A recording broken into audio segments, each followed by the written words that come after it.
got something really exciting for you today. We got a drone out here that we're going to use to spray a little crops. Going to spray is my corn maze because the way the field is shaped, if I go in there with my big sprayer, I got to do a lot of turning arounds and backing up, and you just run over too much, and it kind of ruins the corn maze. I could do it that way. I've done it that way in the past, but using a drone to spray the corn maze with a fungicide will work a whole lot better. And we need to spray a fungicide on it because it's really late planted corn. It's going to be susceptible to just about every disease out here that comes in late season, especially southern rust. And we really need that corn to stay as green for as long as possible and stand real well for as long as possible. You know, at least until October 31st. So a fungicide is going to be a real good tool on keeping that corn good and healthy and the stalk strong and to stand up to the abuse of people going through it. And then because the guys I got hired to do this, they got a minimum charge of $500 to come spray anything.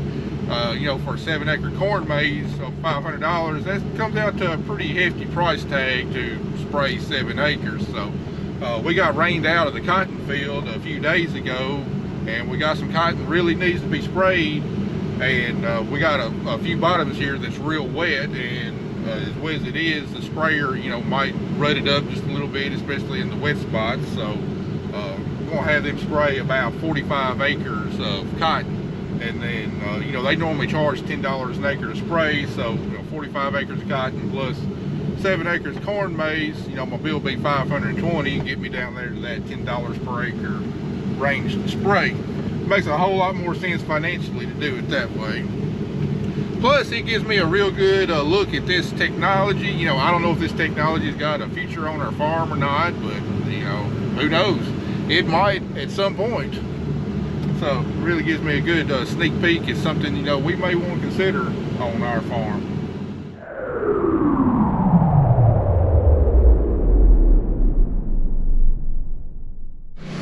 Alright, as you can see, I've made tracks with my truck getting there. It's way too muddy trying to get a sprayer in here. So today, got a beautiful day for spraying, but rain coming in 2 days, and this cotton out here really needs to be sprayed. We got right here is a spray drone. Hired a company, a couple counties over to come do this spraying.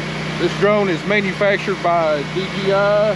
Same manufacturer that makes my drone that I use for filming and stuff. And anyway, it's one of the largest spray drones that there is. It's got 6 rotors on there. Got an 8-gallon solution capacity. Got the big battery. And we're going to be spraying 2 gallons per acre of solution, so this thing can get over 4 acres on a load. So right here we got 27 acres. So we're going to get loaded up. This thing's got a flight time of around 15 to 20 minutes, so they swap a battery out in between each load. Got two batteries over here that stay on the charger, and they just rotate them out through the day as they need them. Got a real fast charging system on it. And the operator of this drone, he's already pre-mapped the fields. All of this is done autonomous. He's already got the flight plan already drawn out. And then the controller uploads it to the drone here, and then take off, and pretty much the rest of it is done automatically, except for maybe right there around the edges of the fields where the sensors won't let it get close enough to the trees. Some of that will have to fly manually.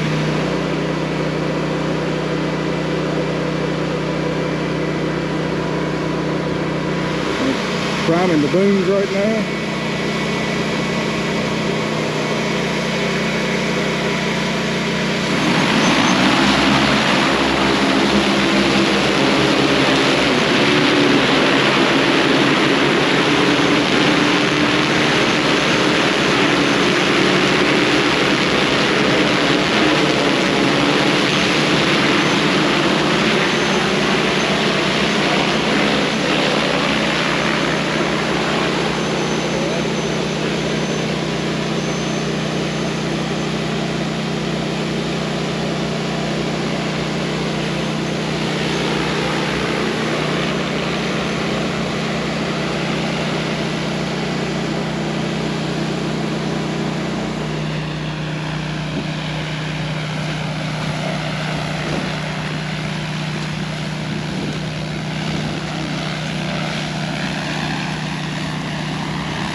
This drone's got a swath width of, I believe it's 25 feet.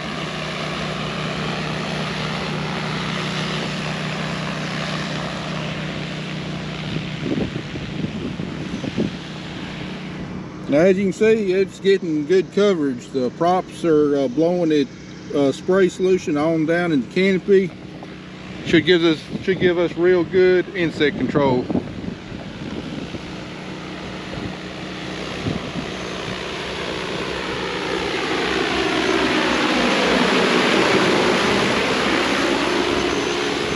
Anyway, after we get done with this 46, 47 acres of cotton, then we'll go back to the corn maze and get it sprayed.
Alright, we just got done spraying the cotton and the corn, so I'm going to finish out today and the rest of the video.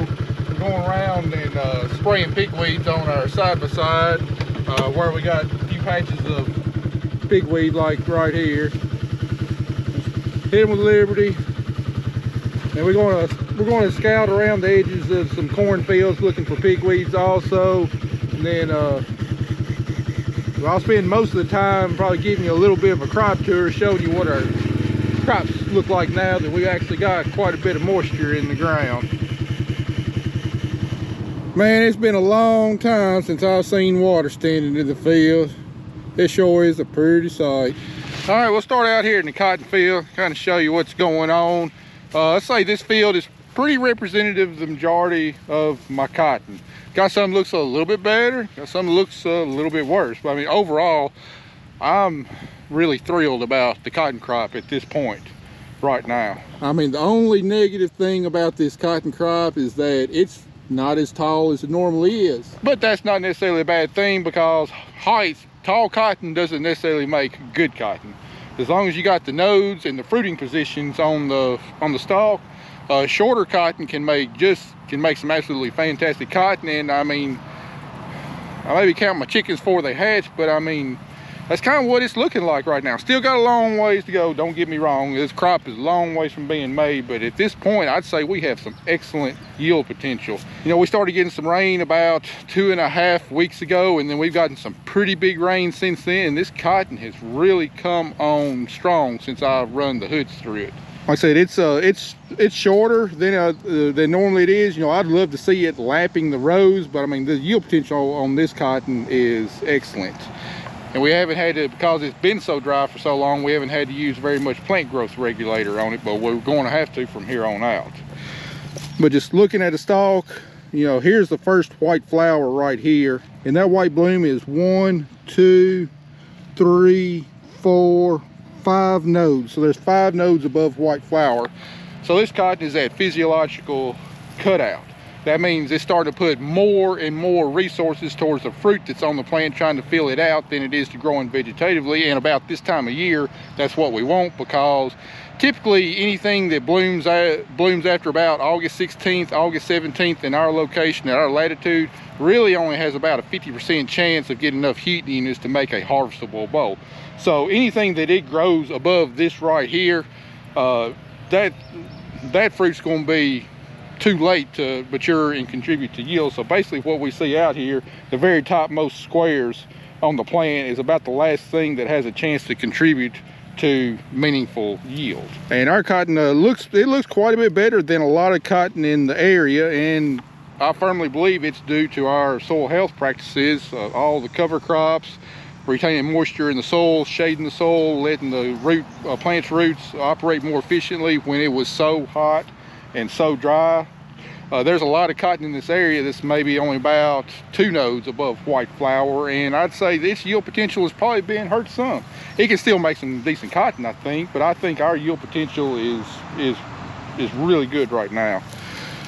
But looking here down the stalk, I mean, look at all of that fruit. Now, there's a bowl that's being shed, but I mean, this stuff is loaded up. I mean, here in the bottom we got some bowls getting nice, big and fat, and over the next month, you know, all of this is going to become, you know, we got some nice 5-lock bowls here, another 5-lock bowl. I mean, we got the chance to make some big old bowls on here with a lot of cotton, and could have a really beautiful cotton crop right now. I mean, we're loading up.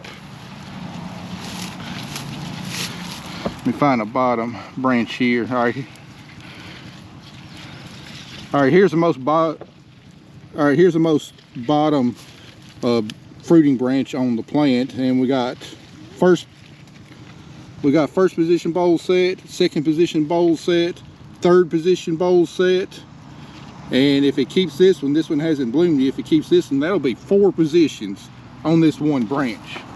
You know, normally, you know, 3's outstanding, really outstanding. Normally it's 1 and 2 bowls per fruiting branch. I mean, all of these have got at least 2, a lot of them 3. Here's a branch right here that if it doesn't kick this square off, it's going to have 4 positions.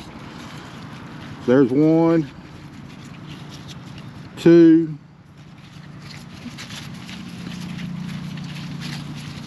well, this one's going to have 3 positions. 1, 2, 3, potentially 4.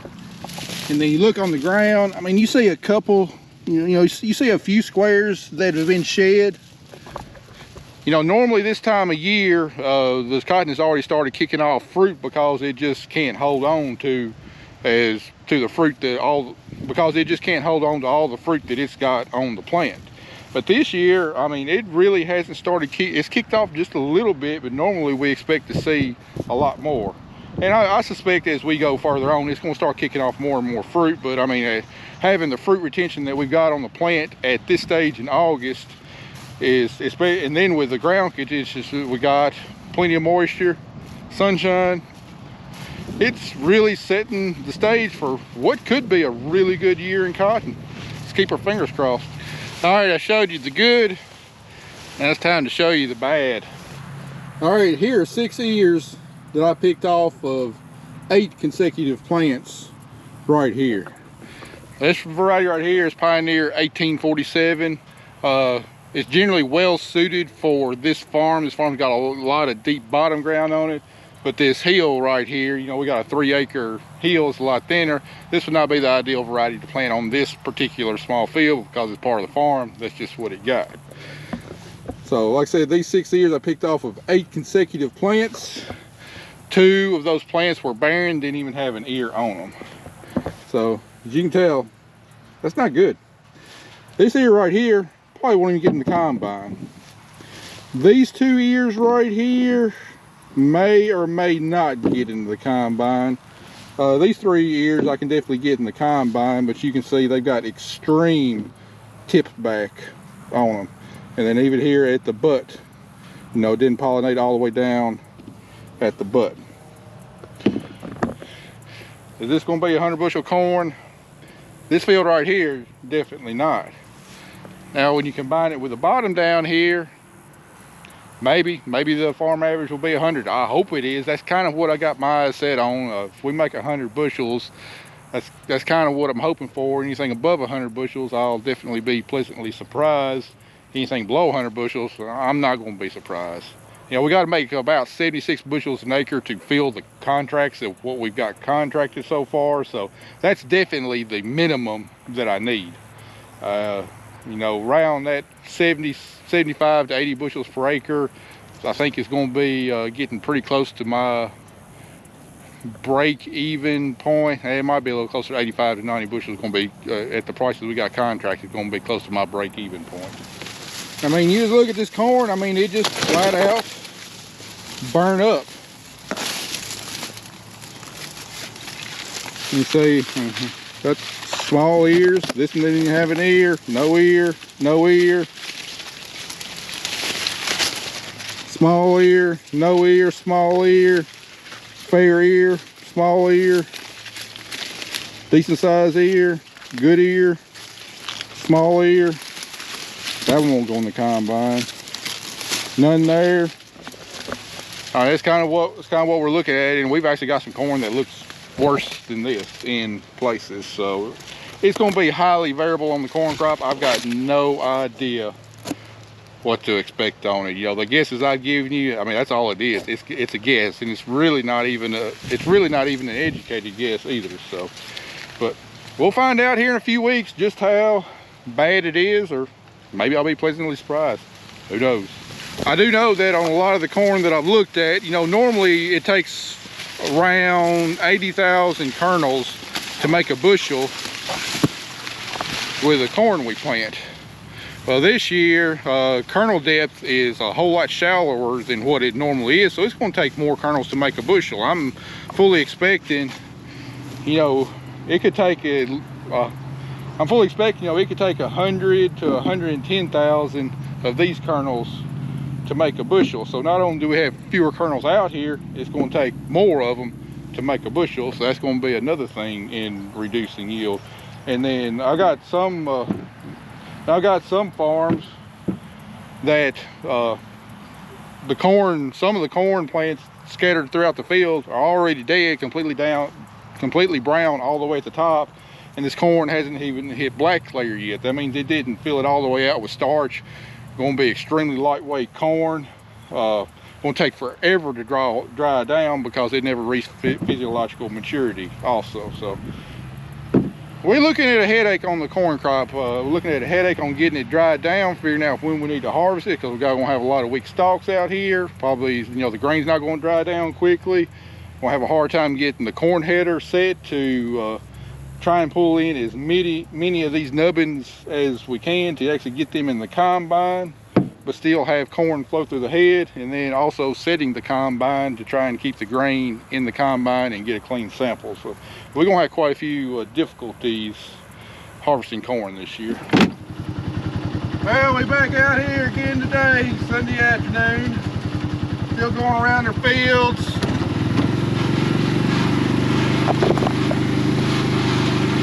Trying to find all the pigweeds we can and spray them or chop them or pull them. Zach and Kelly are, they're back out spraying the rest of the cotton again today. There's another one right there.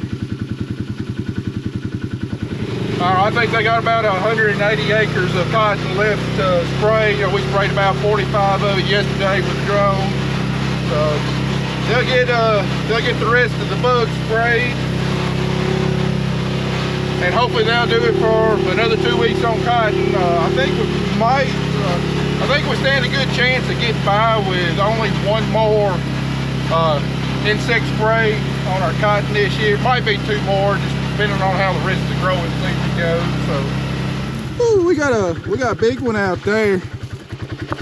I'll have to get the hoe and walk out there and get that one. Man alive, look at this cotton. Goodness gracious. Every time I come out here to the cotton field, man, I'm just getting excited. I think we're gonna have a really good cotton year. It could all change, still got a long ways to go. All right, I'm gonna give you a little pigweed anatomy lesson.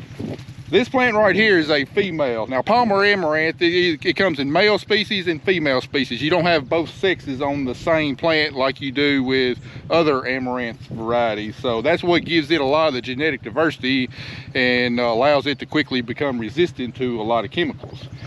And how you identify it is, well, if you grab it and the seed heads feel prickly, if there's spikes on the stems or whatever, that's a female variety. Now, if you get now males have heads that look similar to these, but they produce the pollen, and they're not prickly and don't hurt you when you grab them to pull them up.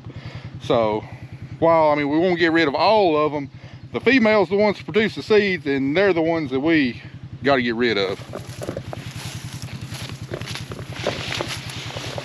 Let me find the base of it, and I'll give it a good chop. Yeah, we got a cotton plant too, but we want to chop it off right even with the ground. It's hard to do this one-handed, because if we leave any standing back up, it can, if we leave any standing up, that stem, if it's got any buds down on the bottom, can put right back out, and well, we didn't kill it, we just delayed its maturity. And that plant that I just showed you, I mean, that plant's easily capable of producing between probably somewhere in the ballpark 500 to 750,000 seeds. So just letting that one plant go in that area, you know, we got between 500 to 750,000 seeds in that area that could germinate next year in that spot, and then it could quickly spread across the field if left unchecked. So that's why we go to such great lengths to kill all these pigweeds. It's by far the most serious weed problem I've ever encountered in my career. We've had plenty of problem weeds before, but none of them near as serious as what Palmer amaranth is. All right, it's gonna be our last stop of the video, and I'm gonna try and make it quick because my battery's about to die, but I wanna show you what a double crop soybeans look like. You know, if you remember from a month ago, I didn't know if they would survive. I mean, they were just sitting there, was not doing anything at all. Look at them now. What a difference a rain makes. Now, they are shorter than what I would expect right now, but they are actively growing and they're actively blooming and about to set pods. You see all those purple flowers right there? The pods that's setting, and they still got a ways to go. Got several more nodes to put on, but I mean, ultimately they're going to be a little bit shorter than normal, but that's not necessarily a bad thing as long as they've got the correct number of nodes. You see right here how closely the branches are stacked together. That means the plant developed, but you would normally expect to be more distance in between these branches, which would lead to greater plant height, but you know, them being stacked so close together is strictly a result of the drought and just not having water. Now you can see right here, once we started getting some rain, we got greater distance in between the branches. So probably, I mean, they don't think it's going to be a record-breaking year on double crop soybeans. I do think it can be a decent year, an average year. You know, I'd say these got potential right, you know, right now. I mean, they can make 40 bushels, maybe 45 bushels if all the stars align, possibly even 50 bushels an acre. I don't know. Soybeans, cotton and soybeans is hard to judge. Now, we do have some problem areas. If you look right here close to the tree line, you see there's really not much there. That's because when it got so dry, the trees and everything sucking all the moisture out of the ground, a lot of these beans, you know, they just died. And we're going to have a lot of that through the fields, you know, around the edges. I mean, there's liable to not be much there at all.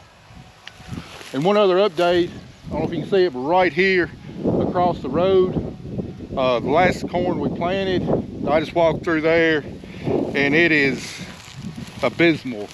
At least in that spot where I walked, and it's going to be variable through the field, but at least that spot where I walked,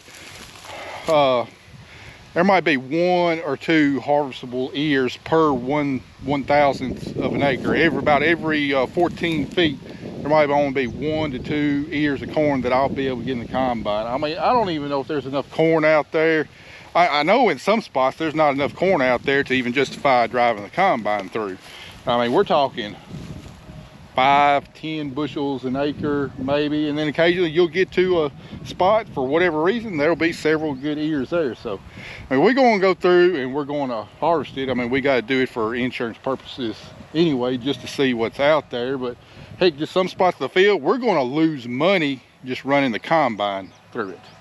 You know, so definitely nowhere even close to even breaking even when you count all of our other inputs in. But you know, that's the luck of the draw. We up here at the far end or up here in Madison County, you know, we got less rain than what we did back home. There was a time right there around the 4th of July where we got, I think, about 7/10 of an inch right there at the house and got virtually nothing here. And I mean, that corn just flat burnt up, did not even put an ear on it. Plus that variety that we got there, I mean, for the most part, that farm is pretty high yielding, and the variety we got there is a little bit more of a racehorse, doesn't have as much tolerance to stress, but it showed it this year. So anyway, so we got some really good looking stuff this year. We got some stuff that looks pretty decent like this, and then we got some ugly stuff too. So it's gonna be it's gonna be some smiles and it's gonna be some tears during harvest, just depending on what crop we're on, what farm we're on, and everything else. So, but we won't know the final numbers till we put the harvest machines in there. But you know, what I was hoping to hit a home run this year with all the terribly expensive inputs that we got this year, not gonna be a home run. So but I don't think it's I don't think it's going to be a loss either. You know, some of our better looking crops still got a real long ways to go, but right now there's plenty of ample moisture in the soil. More forecast on the way this week, and you know, right now there's a really good chance we can make decent on probably about 2/3 of our acres. You know, the other third of our acres we're probably going to lose some money on. So anyway, guys, I'm going to get back on here, get to scouting some more pigweeds. That's going to do it for this video. I appreciate y'all watching. We'll be back soon with another one.